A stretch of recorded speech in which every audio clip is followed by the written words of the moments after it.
Assalamualaikum warahmatullahi wabarakatuh.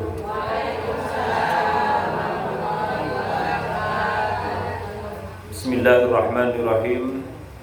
Alhamdulillahilladzi anzala ala abdihil kitab wa lam yaj'al lahu iwaja. Asyhadu an la ilaha illallah wahdahu la syarika lah wa asyhadu anna Muhammadan abduhu wa rasuluh. Allahumma salli ala Sayyidina Muhammad wa ala ali Sayyidina Muhammad. Jamaah rahimakumullah, jamaah tafsir Jumat sore yang saya hormati. Mari kita buka ta'lim kajian tafsir kita pada sore hari ini dengan bacakan Ummul Quran Suratul Fatihah. Ila hadratin Nabil Mustafa Muhammadin sallallahu alaihi wasallam wa ala alihi wa sahbihi badliga wa jamil tabi'in bi ihsan ila yaumidin. Al-Fatihah. A'udzu billahi minasy syaithanir rajim. Bismillahirrahmanirrahim. Alhamdulillahi rabbil alamin. Ar-Rahmanir Rahim. Maliki yaumiddin. Iyyaka na'budu wa iyyaka nasta'in. Ihdinas siratal mustaqim. Siratal ladzina an'amta 'alaihim ghairil maghdubi 'alaihim waladdallin. Amin amin ya Allah ya mujibas sa'idin. Mari langsung kita baca. A'udzu billahi minasy syaithanir rajim.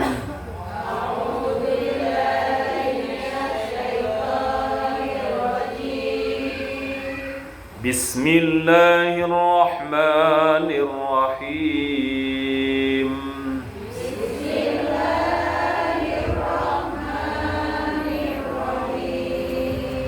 Wa man azlamu mimman iftara 'ala Allahi kadziban aw qala uhiya ilayya wa lam إليه ومن أظلم ممن افترى على الله كذبا أو قال أوحي إلي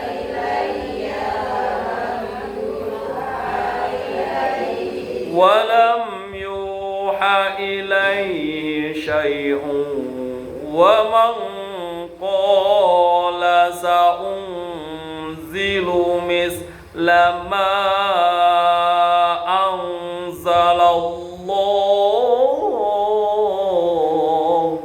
ولم يوحى إليه شيء ومن قال سأنزل مثل ما أنزل الله ولو ترى إذ الظالمون في غمرات الموت والملائكة باسطوا أيديهم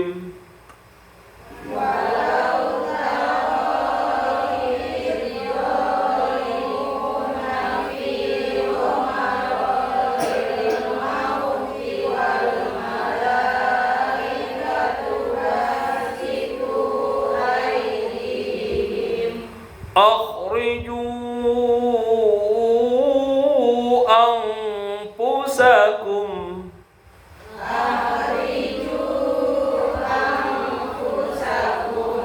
اليوم تجزون عذاب الخون بما كنتم تقولون على الله غير الحق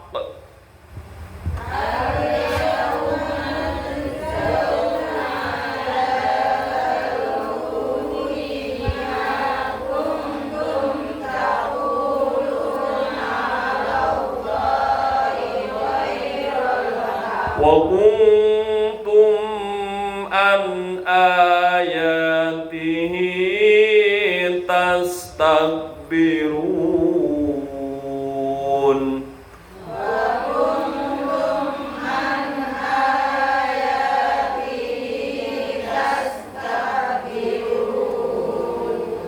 Shadaqallahul azim.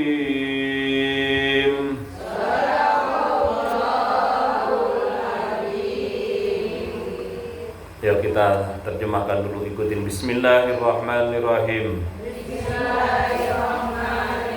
Waman azlamu, siapakah yang lebih zolim, mimman iftara 'alallahi kadziban, dari orang-orang yang terhadap Allah berdusta, au qala, atau dia pernah berkata, uhiya ilayya, telah diwahyukan kepadaku, walam yuha ilaihi syai'un, padahal belum pernah diwahyukan kepada mereka sesuatu pun.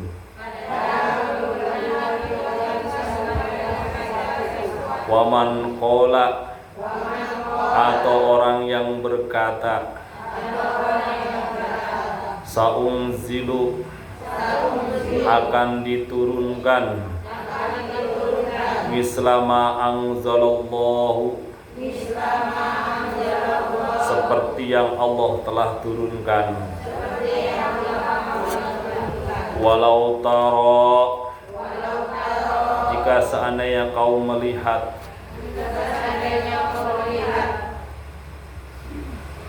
idziz zalimuna, orang-orang zalim tersebut, fi gumratil mauti, salah baca, fi gumratil mauti, datang kematian, wal malaikatu, dan para malaikat, basitu, memukulnya, aidihim, dengan tangan malaikat, akhriju, sambil berkata, keluarlah roh, angkusakum, dari dirimu, al-yauma, pada hari ini, tujzauna azaba, diberikan azab, al-khuni, kepada mereka, bima kuntum, dari apa yang mereka lakukan, taquluna, yang mereka katakan, alallahi, terhadap Allah, ghairal haqqi, bukan sesuatu yang hak, wa kuntum, dan kamu semua, an ayatihi, terhadap ayat-ayat Allah, tastakbiruna, menyombongkan diri. Ini ayat luar biasa nih. Ngerti? Ngerti nggak ngerti, dengerin aja. Waktu kita sedikit ya, hanya 15 menit. Jamaah rahimakumullah, langsung saja nggak saya suruh baca. Siapakah orang yang paling zalim, kata Allah? Orang yang paling zalim di antara kalian, apakah kalian yang sedang berperilaku benar atau orang yang mengaku dirinya benar? Sebab zaman dulu sudah ada orang mengaku dirinya benar. Waman azlamu mimman iftara, siapakah yang lebih zalim daripada orang-orang yang mengada-ngada? Iftara itu mengada-ngada. Mengada-ngada apa? Alallahi kadziban, bohong mengatasnamakan Allah. Ada loh Bu, zaman sekarang juga orang bohong mengatasnamakan Allah. Demi Allah, demi Allah. Demi Allah, mau salingkuh demi Allah.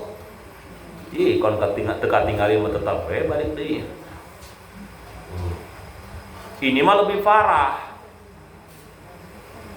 Di mana lebih parahnya? Mengatasnamakan Allah seolah-olah dia akan mendapat wahyu. Seolah-olah dia dapat wahyu. Ngerasa dirinya nabi. Zaman setelah Rasulullah wafat ada namanya Musailamah Al-Kadzab. Ya, dia dijuluki Al-Kadzab karena berdusta. Terhadap Allah sudah berdusta. Dia menganggap dia dapat wahyu dari Allah. Itu orang zalim. Terus apalagi yang mereka katakan? Ya. Apalagi mereka katakan setelah mereka mengaku dapat wahyu, sementara kata Allah walam yuha ilaihi syai'un, Allah tidak pernah memberikan wahyu kepadanya. Wa man qala saunzila misla ma anzalallah, sebentar lagi aku akan mendapatkan apa yang pernah Allah turunkan. Ya, zaman dulu orang ada baik. Ya, padahal Allah tidak pernah menurunkan kecuali kepada Nabi Muhammad sallallahu alaihi. Wa man qala misla ma unzila Allah. Nah itu. Dulu tuh ada zaman Rasulullah itu perlawanan terhadap Islam, perlawanan terhadap kitab Allah itu dengan mengada-ngada kitab. Dengan membuat kitab-kitab palsu. Pernah terjadi. Kata dia mah sama berderajat dengan Quran. Tidak sama. Quran itu wahyu dari Allah. Diturunkan oleh malaikat Jibril kepada Rasulullah dari Lauhul Mahfuz. Allah tidak menurunkan Quran kepada yang lain. Maka orang yang mengaku-ngaku merasa dapat wahyu itu orang zalim. Zaman kita hidup juga mulai bermunculan orang ngaku nabi, orang ngaku utusan Allah, mengaku rasul, itu zalim. Azlamu mimanib taro, orang yang mengada-ngada, zalim dengan mengada-ngada. Makanya kita nih semakin banyak belajar tafsir, semakin paham batasan kehidupan kita dalam melaksanakan agama. Mana yang bersumber agama, mana yang hanya kebudayaan kita.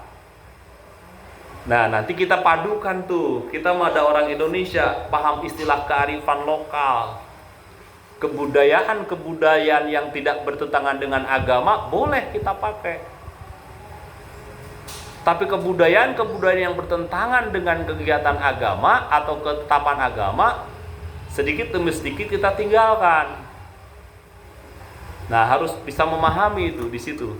Bagaimana caranya Ustadz supaya bisa tahu ke sana? Kita perdalam Qur'annya, kita perdalam tafsirnya, kita pelajari terus, bolak-balik terus sampai hatam, balik lagi. Nah, untuk menambah pengetahuan yang lebih luas, kita kaji hadisnya. Makanya kita ada majelis hadisnya. Ya, tuh habis subuh alhamdulillah tuh kita istiqomah sudah mulai bagus tuh. Hadisnya sekarang sudah sampai kepada pasal mendahulukan orang yang lebih tua dalam urusan apapun. Kadang-kadang kita nggak pernah belajar hadis jadi songong. Generasi songong itu kan generasi yang nggak belajar hadis Nabi. Zaman sekarang mana ada orang yang mau belajar hadis? Ya, orang lulus SD aja pola pikir pendidikannya tidak pernah berpikir untuk belajar agama. Masuknya ke sini jadi ini luar biasa. Sehingga apa? Pendidikan karakter pun menjadi bias karena jauh dari hadis. Masa karakter songong? Kan gitu. Apakah budaya kita songong? Enggak. Budaya kita tuh orang timur orang sangat sopan, sangat santun. Lah sekarang malah muncul generasi-generasi songong. Ada lagi yang seperti ustadz songong juga, seperti islami tapi songong. Berarti dia nggak paham hadis, hanya baru bisa baju doang. Nah ini, nah hadis yang kita pelajari kan sekarang apa? Orang-orang santun, mendahulukan yang lebih pas dalam bersikap. Sampai Ali bin Abi Thalib karamallahu wajhahu, kalau dia ke masjid berjalan, di depan dia ada orang tua, itu nggak berani mendahului. Ayo ngikutin. Nah, pernah ada suatu peristiwa, karena sudah tahu watak Ali bin Abi Thalib seperti itu, Bu. Dia mau sholat subuh, nggak taunya setan udah ngeduluin, ada orang tua. Jadi setan berbentuk orang tua. Jalannya lambat. Sampai malaikat Jibril itu menahan rukunya Rasulullah agar dilamain. Makanya ada peristiwa Rasulullah rukunya lama banget itu. Nunggu siapa? Nunggu supaya Ali dapat rakaat pertama. Dia ruku aja ditahan sama Jibril itu. Nah, begitu orang tua tersebut sampai masjid, terbang dia, kabur. Ya Allah, kalau tahu iblis mah udah disikat. Karena saking apa tuh? Saking takjimnya nggak berani mendahului orang tua. Ayo terus berjalan ikutin orang tuanya lambat. Nah, akhirnya peristiwa itu diabadikan dalam sebuah hadis ini nanti, hadis kisah tuh sahabat. Jamaah rahimakumullah. Artinya saya ingin menjelaskan tadi, ya, perkara apapun ketika kita mau mendiskusikan sesuatu, tanyakan sama orang yang lebih tua, baru kita putuskan sebuah perkara. Nah, jangan kita nyelonong duluan, nanti malah tidak sesuai dengan apa yang Rasulullah ajarkan. Nah, itu kita belajar hadis untuk mengetahui itu. Nah, hari ini kita belajar tafsir. Di dalam surat Al-An'am ini jelas orang-orang yang mengaku dirinya mendapat wahyu setelah Al-Quran yang diturunkan, mengaku mendapat petunjuk dari Allah langsung melalui tirakat apapun, kemudian ngaku Rasul, itu zalim. Wa man azlamu mimman iftara 'alallahi kadziban. Jadi kalau zaman sekarang ada orang ngaku nabi, zalim sudah dia. Ya. Sebetulnya perkataan ini kalau kita lihat dari asbabul wurudnya, asbabun nuzulnya, mohon maaf. Ini kan peristiwa-peristiwa orang-orang yang pada waktu itu menganggap Rasulullah itu adalah kekuasaan dunia. Yang mereka menganggap Rasulullah itu adalah raja. Sehingga dia kepingin menciptakan seperti apa yang Rasulullah lakukan. Bukan mengikuti, menciptakan tandingan kalau bahasa kita mah. Sehingga muncul, makanya begitu Rasulullah wafat, muncul nabi-nabi palsu. Seperti Musa yang Al-Kadzab tadi yang saya katakan. Nah, jamaah rahimakumullah, ini jadi pelajaran buat kita. Orang-orang zalim. Belum lagi orang-orang yang beda agama, yang menentang Al-Quran. Orang yang beda agama menentang Al-Quran. Tuh. Nauzubillah min zalik. Ya. Banyak tuh orang-orang zalim menentang Al-Quran. Mereka membuat kitab-kitab tandingan. Tidak bisa. Tidak akan ada kitab yang sama seperti Quran. Nah, ada pertanyaan muncul ke saya, Ustadz, di Indonesia itu kan undang-undangnya tidak pakai Quran. Tidak pakai Quran. Pertanyaan saya, siapa bilang peraturan di Indonesia itu tafsir dari ayat Quran? Karena yang mendirikan bangsa ini adalah para ulama, bukan tebang orang sekedar orang yang mereka paham Quran, paham hadis, yang kemudian menciptakan bahasa-bahasa hukum yang dituangkan dalam undang-undang. Ya, walaupun kemudian dikonfirmasikan atau bahasa sayanya di apa namanya ya? Kalau dikawinkan mungkin dengan undang-undang yang memang sudah ada pada zaman pemerintahan kolonial, yang bagus tetap dipakai, yang tidak sesuai dengan fitrah kemanusiaan dibuang, yang merugikan pribadi dan negara dibuang, yang menguntungkan diambil. Nah, cuman masalahnya orang belajar hukum bukan untuk taat hukum di Indonesia. Belajar hukum mencari kelemahan hukum agar terhindar dari hukum. Bukan untuk ditaati.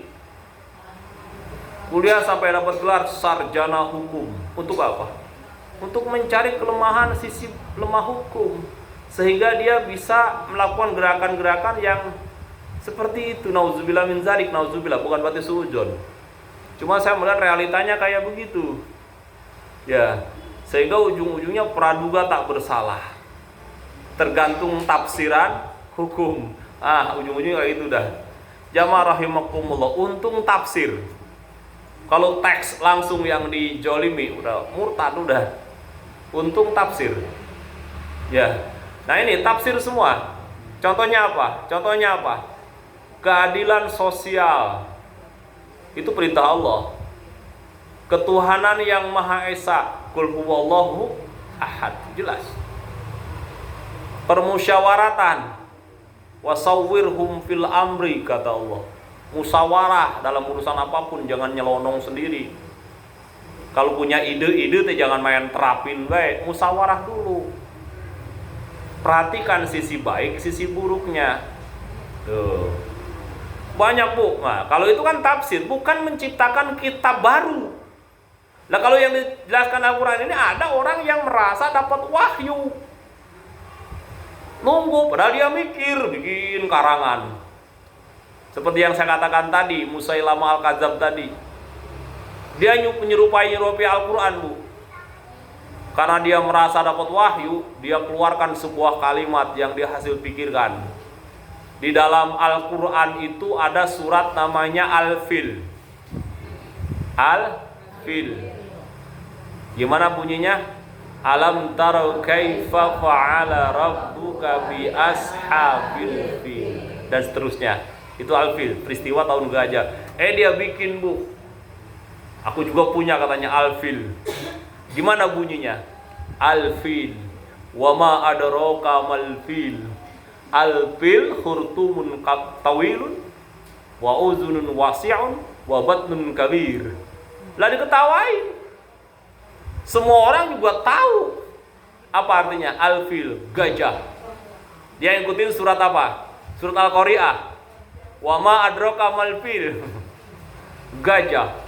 Tahukah engkau gajah, katanya. Al-fil khurtumun tawil. Gajah itu belalainya panjang. Terus wa uzunun wasi, kupingnya lebar. Wa batnun kabir, perutnya gendut. Dan semua orang juga tahu. Itu bukan Quran. Nah, dia mengada-ngada lah, diketawain. Makanya disebut Musailamah Al-Kadzab, engkau pendusta. Tidak ada wahyu kayak gitu. Jamaah rahimakumullah, perhatikan, kita lihat wahyu. Contoh, ada sesuatu yang Allah jelaskan, ini bicara Quran nih. Tapi Allah memberikan pertanyaan, Allah sendiri yang menjelaskan. Contoh, Al-Qari'ah. Hari kiamat. Kita tahu gak kiamat? Enggak. Allah kasih pertanyaan. Wa ma adraka mal qari'ah. Tahukah engkau apa itu hari kiamat? Ya, kita nggak tahu. Kalau bukan dari Allah, seperti apa kiamat? Allah jelaskan. Wa ma adraka mal qari'ah. Yauma yakunu nasu kal farasil mabsus. Pada waktu itu manusia seperti anai-anai yang berterbangan. Tahu anai-anai? Bulu. Tiup angin. Wa takunul jibalukal ihnil, dan gunung copot, terbang juga. Tuh, seperti itulah kiamat. Lah kalau kita bayangkan, coba ada ibu ketika jalan-jalan pulang kampung, Bu, yang rumahnya pinggir gunung, liatin gunung. Baca surat itu. Wa takunu jibalu kal ihnil, gunung copot, terbang tuh gunung. Sementara kita ada di atas gunung. Lah ada di mana kita kalau misalkan itu terjadi kiamat? Tuh, seperti itulah. Maka nggak bisa dibayangkan dahsyatnya kiamat kalau kita baca Al-Quran. Makanya wa ma adraka mal qari'ah. Nauzubillah min. Tuh orang yang mengaku dirinya mendapat wahyu, mengaku nabi, itu kategorinya zalim. Yang dalam Al-Quran, wa man azlamu mimman iftara 'alallahi kadziban aw qala uhiya ilayya wa lam yuha ilaihi syai'un wa man qala sa'unzila misla ma anzalallah. Nah, balasannya nih, perhatikan lagi yang kita khawatirkan. Walau tara idz zalimuna fi ghamaratil maut. Jikalau seandainya engkau melihat orang-orang yang zalim tersebut datang sakaratul maut. Ini orang zalim, dengerin. Tar pengertian zalim akan saya lebih jelasin lagi. Ternyata zalim itu banyak banget. Ada zalimul nafsi, ada zalimul nas, ada zalimul alam, banyak lagi. Ada zalim terhadap diri sendiri, ada zalim kepada manusia, ada zalim kepada alam. Nah, ini yang makanya kalimatnya yang dosa besar itu orang zalim. Kalau bicara orang zalim, Bu, bisa orang kafir, bisa orang Islam. Ya, kalau bicara zalim, Bu, bagian orang aku beragama Islam kan engkau zalim, zalim. Zalim itu salah satu contohnya adalah selalu berbuat merugikan orang lain. Itu standar-standar minimalnya ya. Selalu melakukan sesuatu yang merugikan orang lain. Itu zalim. Apapun alasannya. Nah, terus ketika orang zalim datang syakaratul maut. Ketika kau perhatikan bagaimana orang zalim datang kematian. Apa yang terjadi? Wal malaikatu basitu aidihim. Malaikat tuh mukul-mukul. Sambil ngomong gini. Malaikat tuh apa? Akhriju anfusakum. Keluar syarok, keluar gitu. Sampai dipukul-pukul udah pokoknya orang jelek kalau mati melotot. Nauzubillah min zalik. Ulah mani. Sing jauh karena itu ulama terjadinya pukul-pukul kan adribu wasi itu malaikat. Pukul sama malaikat sampai apa? Ngomong akhriju keluar ruh dari jiwamu gitu. Sampai dipejet-pejet sama malaikat suruh keluar. Tuh, untuk orang zalim, mata kemana kuat pelotot. Jadi kalau orang mati apa pelotot itu nggak usah segala. Tuh Ustaz kenapa ya? Sakaratul maut sampai pelotot kayak gitu. Ya Allah Rabbuna, sakit bener Bu. Sakaratul maut jangan dikira nggak sakit banget. Sampai digambarkan oleh hadis itu Bu, seperti hewan yang diambil kulitnya sementara dia masih hidup. Kulit kita dikupas sekaligus cabut, dihadap di kalau kulit kita sampai habis itu seperti itu, dicabut nyawa sakitnya. Nauzubillah min. Makanya jangan pengen buru-buru mati ya, takut sakit. Jangan, ngeri kalau bicara mati mah. Nah, tapi ada jaminan dari Allah untuk orang beriman mah kan naum, seperti orang yang udah ngantuk banget pengen tidur. Orang ngantuk banget pengen tidur, tahu? Ngantuk pengen tidur. Orang kan kalau ngantuk banget pengen tidur, Bu, lagi ngaji kayak merem ya. Iya. Ibu ngantuk banget pengen tidur nih. Ustaz Ira lagi ceramah, tetep ngorok. Indah benar. Ustaz ngomong kemana tahu. Ngejelasin apa tadi Ustaz? Tahu, orang saya mau tidur. Aduh, subhanallah. Itu seperti itu, Bu. Di mana ke jadi? Orang kalau udah ngantuk banget, Bu, di mana ke jadi? Iya. Lah di rumah sakit, nggak taunya ngantuk banget, kelepek, nggak taunya mati. Tuh, nggak kerasa. Suster mau pada ribut ke sono kesini nyari alat segala, detak jantung, kan udah meninggal. Bilang apa? Kata dia mah tidur. Kelak be hilang. Tuh. Orang beriman Allah seperti itu kan, bahkan digambarkan seperti mencabut sebuah rambut dari tepung. Seperti menyabut rambut dari tepung, digambarkan seperti itu. Bleset. Daya tapak. Tapi orang zalim basitu malaikat tuh wa yadribu basit akhriju alam, sampai seperti itu kan digambarkan tadi ayat yang kita baca, seperti mencabut kulit dari orang yang masih hidup, dicabut sakit berebut be mantap koting popolotot rek mau teh mana buat aduh tobat aduh la wala quwata illa billah. Ya jangan sampai makanya kita harus punya zikir Bu, kita harus punya zikir yang istiqomah. Apa Bu? Zikir yang istiqomah. Gak apa-apa sedikit, yang penting istiqomah. Sengaja saya mendirikan majelis zikir itu mengajak masyarakat untuk zikir Bu. Apalagi itu yang kita punya coba. Ya ekonomi ya kita bukan orang kaya, politis ya kita bukan jago politik. Terus apa lagi? Kekuatannya kita bukan tukang perang, nggak pernah belajar perang, kita nggak pernah. Ya berpikir ya kita bukan ahli teknokrat.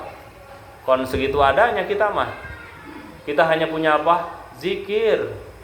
Yang kita sebut adalah Allah. Kita zikir aja sengaja. Aduh saya bilang ini harus pakai majelis zikir ini. Menghadapi kehidupan yang semakin ora jelas. Kenapa ora jelas? Ini dampak perang Israel yang menyerbu Palestina ini akan berkepanjangan. Sekarang Iran sudah mulai membombardir, belum lagi Yaman. Wah, ntar pokoknya akan jadi revolusi. Itu akan ada dampak, ada. Pasti dampak itu ada. Kepada siapa kita bergantung? Allah. Kita nggak punya apa-apa Bu selain Allah. Kalau misalkan saling melepaskan nuklir, lah meureun buras ke orang-orang ge. Tuh. Nauzubillah min. Ya kita mah zikir saja sama Allah, minta selamat dunia, selamat akhirat. Di dunia hasanah wa fil akhirati hasanah wa qina adzabannar. Jangan sampai seperti orang zalim. Orang zalim dicabut nyawanya sampai nauzubillah min zalik. Ya, tapi tetap aja dibacakan ayat ini orang tetap masih belum percaya. Nah, karena merasa mau panjang umur baik kali. Tidak seperti itu. Ya orang zalim ya Allah akan siksa dengan kezalimannya. Ketika sakaratul mautnya aja sampai begitu sangat susah dan sangat sakit.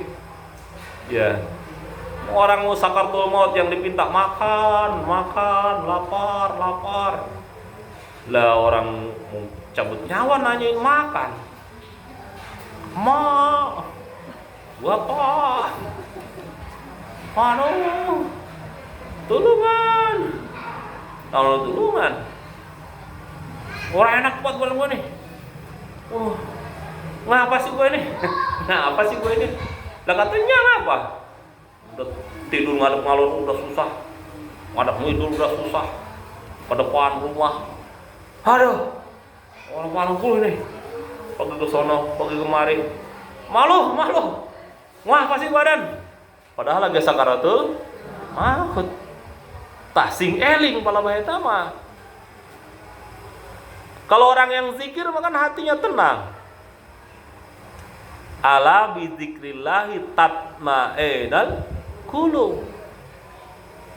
Orang yang zikir itu hatinya tenang. Ketika sudah datang tanda-tanda sakaratul maut, dia mah indah. Kenapa indah? Karena dia akan menemui yang dia sebut setiap hari. Karena dia akan menjumpai yang dia puja setiap hari, yang dia rindui setiap hari, yang dia bermuwajahah setiap waktu. Bukannya sedih, bukannya gelisah. La haula wala quwata illa billah. Letebang raga ini sudah leklok, udah tua, udah gak cantik, dibuang di kuburan letebang sampah. Udah leklok, tua, udah keriput. Ya, siapa yang butuh? Ora. Ya, ragama makin hari makin tua, tinggalkan wassalam. Selamat tinggal raga tuh. Dikubur di pojokan sono bawa pun rambutan. Itu mah jati kosar pohon rambutan ya. Ya, kalau di Medan mana bawa pun pornis. Ya, jamaah rahimakumullah. Selesai ragama.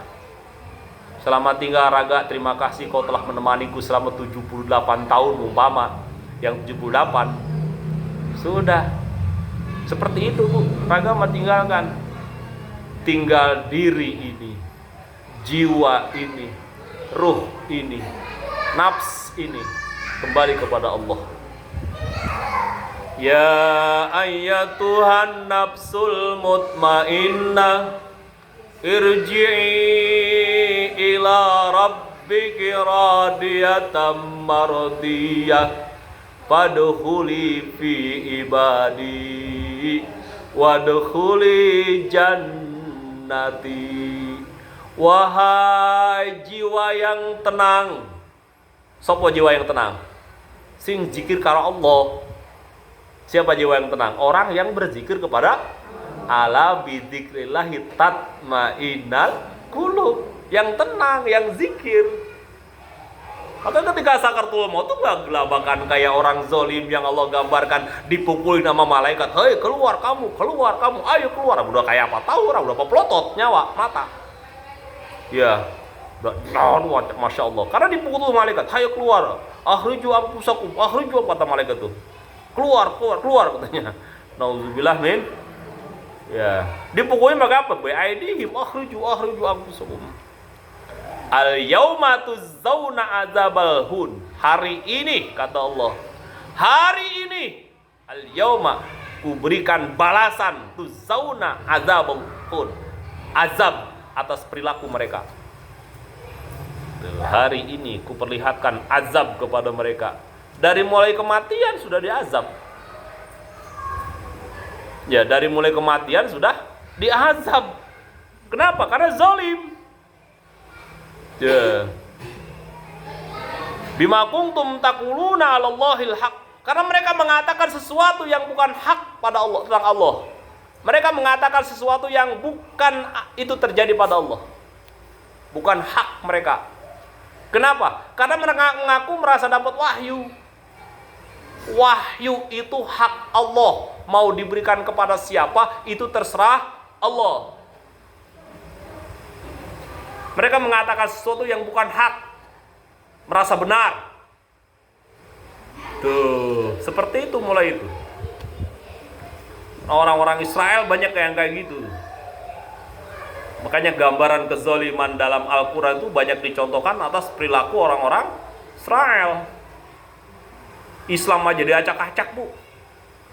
Kerajaan Samudra Pasai itu kerajaan yang Islamnya itu sangat kuat Bu. Belanda itu nggak bisa masuk Bu, penjajah itu nggak bisa masuk. Hancurnya oleh siapa? Senegel-geranya orang Yahudi. Dia belajar Islam di Timur Tengah, berguru sama Kiai Nawawi Syekh Nawawi Al-Bantani, belajar agama, menanyakan tentang Indonesia. Wah, kesono kemarin dia belajar, datang ke Aceh, ngaku ulama. Lah orang Indonesia makan bersifat ramah. Ya, orang aku cucu Nabi aja kadang-kadang cium tangannya bolak-balik kita mah. Saking apa tuh? Saking takjimnya sama Nabi, padahal belum tentu cucu Nabi. Tuh, di kita mau kayak gitu. Saking apa? Orang Islam Indonesia punya akhlak. Cuma dikadalin mulu kita. Ujung-ujungnya apa? Hancur Aceh, diadu domba umat Islamnya. Wah, umat Islamnya diadu domba oleh perdebatan syariat. Padahal sudah jelas yang dalam Islam itu yang hilafiah ya hilafiah, biarkan. Yang hakikat mah sama. Tetapi umat dipecah dua. Wah, dipaksa menuju kepada politik, saling caci, saling maki. Dan sama umat beragama itu. Kerjaan siapa coba? Tuh, seperti itulah orang Israel. Di Timur Tengah sendiri sama Bu. Ketika Ali bin Abi Thalib turun sebagai khalifah, pecah. Ada Syiah, ada Khawarij, ada Murji'ah, ada Jabariyah, ada lagi apa? Mu'tazilah. Paling serem orang Khawarij. Ya, nauzubillah min zalik. Tuh.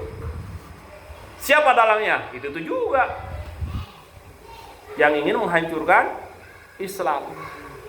Makanya saya bersyukur nih, masih ada sekelompok ibu-ibu yang mau mengkaji Al-Quran. Saya bersyukur ini. Jarang, Bu, ibu-ibu mau mengkaji Quran. Walaupun hanya satu ayat, jarang. Ya, rata-rata pengajian yang ramai itu pengajian yang bawa air, zikir bersama, pulang bawa berkat. Ramai itu. Bener. Iya. Instan, pengennya instan. Belajar kagak, ngaji kagak, perut kenyang, surga dapet. Emang begitu. Pengen instan bae, padahal hidup ini perjuangan. Kalau misalkan kita tahu ilmu mah, Bu, geuning kan ke surga teh henteu sakonyong-konyong asup surga. Ngerti orang Sunda, teu sakonyong-konyong asup surga. Aya perjuangan. Orang beriman itu akan diuji keimanannya oleh Allah. Ibu nih. Ibu jadi jamaah pengajian, jangan dikira nggak diuji. Apa ujiannya? Males. Ujiannya tuh repot sama keluarga. Ada apa repot sama keluarga? Ya. Yang lebih seneng, Bu, ujian, tahu nggak? Kelas sama temen. Si ibu tuh ngaji, kalau dia ngaji, gue orang ngaji. Kenapa? Gede banget gua. Ujian itu, ujian. Hati-hati. Ada apa ya ujiannya manusia hidup mah? Padahal ujian kita tuh ngaji istiqomah apa enggak? Kalau istiqomah teuing masa bodoh rek ngomong naon yang penting ngaji. Ada apa ya, Bu? Ujian hidup tuh Allah uji, semua Allah. Kalau kita gagal dalam ujian, gagal, Bu. Jangan pede, wah pasti ahli surga. Lah belum tentu. Orang gagal dalam ujian, kembali kepada apa? Kembali ke nol, dari nol lagi berdirinya lama. Makanya istiqomah ya. Insya Allah, walaupun seayat tapi istiqomah. Insya Allah ya. Ya, terakhir, azab yang diberikan oleh Allah kepada mereka, salah satunya adalah karena mereka terhadap ayat-ayat Allah yastakbirun, takabur, teu daek, teu narima. Takabur kan sombong artinya. Sudah ada Al-Quran yang sangat mulia, dia nggak mau pakai Quran. Dianggap Quran itu zaman dulu katanya. Sekarang mah zaman modern. Takabur terhadap ayat. Hati-hati. Maka saya katakan dari awal tadi, beruntung, Bu, bersyukur banget masih ada sekelompok ibu-ibu yang mau belajar Quran, yang mau mendengarkan ayat-ayat Allah, mau mengkaji sehuruf demi sehuruf, seayat demi seayat. Apa sih maksud daripada Quran? Kita kaji dikit-dikit. Oh, ternyata surat Al-An'am ayat 93 ini ya, menjelaskan salah satu bentuk kezoliman adalah orang yang merasa dirinya mendapat wahyu, orang yang mengaku dirinya dapat firman Allah dari Allah langsung. Itu orang zolim ternyata hukumnya. Kedua, orang yang berkata-kata sesuatu yang bukan hak mereka, yang bukan hak Allah untuk melakukannya, itu zolim juga. Yang ketiga, orang yang terhadap ayat-ayat Allah itu takabur, tidak mau menerima ayat Allah yang sudah Allah turunkan, itu juga takabur. Mereka menganggap kitab suci mereka lebih suci, padahal sudah tidak ada kitab suci di dunia selain Al-Quran. Yang lain mah udah nggak fungsi. Yang lain mah sudah, kalau bahasa kita mah udah udah kadaluarsa. Allah memang pernah menurunkan kitab-kitab sebelum Quran, tapi kebergunaannya atau keberlakuannya sudah tidak berlaku. Logikanya sederhana, Bu. Dulu kita tahun 78 punya KTP, bener gak?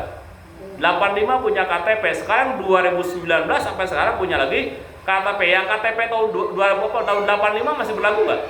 Enggak. Di bawah Kokbang udah gak laku. Yang berlaku yang sekarang terbaru eKTP yang seumur hidup. Dulu mah KTP 5 tahun sekali, Bu. Sekarang seumur hidup, itu yang berlaku.